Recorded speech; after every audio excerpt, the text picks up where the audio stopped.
દક્ષિણ ગુજરાત યુનિવર્સિટી ફરી એકવાર વિવાદોના વમળમાં ફસાઈ ગઈ છે। યુનિવર્સિટી પ્રશાસન દ્વારા વિવિધ ફેકલ્ટીના વિષયોમાં સરકારી બેઠકોમાં સીધો 50%થી વધુનો ઘટાડો કરવામાં આવતા વિદ્યાર્થી પાંખ એબીવીપી દ્વારા યુનિવર્સિટી કેમ્પસ ખાતે ભારે સૂત્રોચ્ચાર સાથે ઉગ્ર વિરોધ પ્રદર્શન કરવામાં આવ્યું હતું। એબીવીપીના આક્ષેપ મુજબ યુનિવર્સિટીએ કુલ 14 જેટલા વિષયોમાં સરકારી બેઠકો ઘટાડી દીધી છે।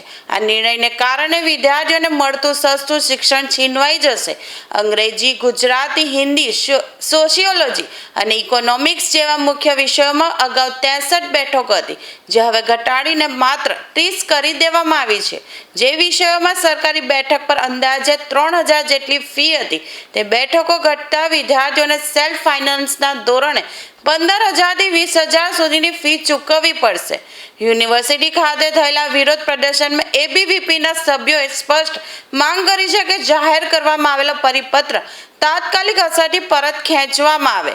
એબીવીપીએ તમામ 14 વિષયોમાં અગાઉની સરકારી બેઠકો યથાવત રાખવાના માંગ સાથે આગામી 48 કલાકનું અલ્ટિમેટમ આપ્યું છે। જો નિર્ણય પરત નહીં ખેંચાય તો સમગ્ર દક્ષિણ ગુજરાતમાં ઉગ્ર આંદોલન કરવાની ચીમકીઓ આપવામાં આવી છે।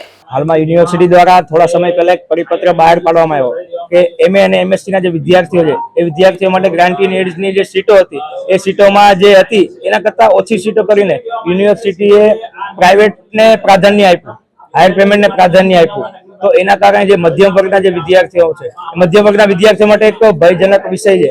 અને ટ્રાઇબલ પટ્ટાની જે યુનિવર્સિટી છે તો ટ્રાઇબલ પટ્ટાની યુનિવર્સિટીમાં મધ્યમ અને ગરીબ વર્ગના વિદ્યાર્થીઓ ભણતા હોય તો એના સામે એક પડકારરૂપ સ્વરૂપ પેદા થયું છે કે આ અમે કઈ રીતે ફી ભરશું, હાયર પેમેન્ટ કઈ રીતે ફી ભરશું, સેલ્ફ ફાઇનાન્સમાં કઈ રીતે ફી ભરશું, અમારા વિદ્યાર્થીઓને એડમિશન ગ્રાન્ટી એડમાં લેવા છે।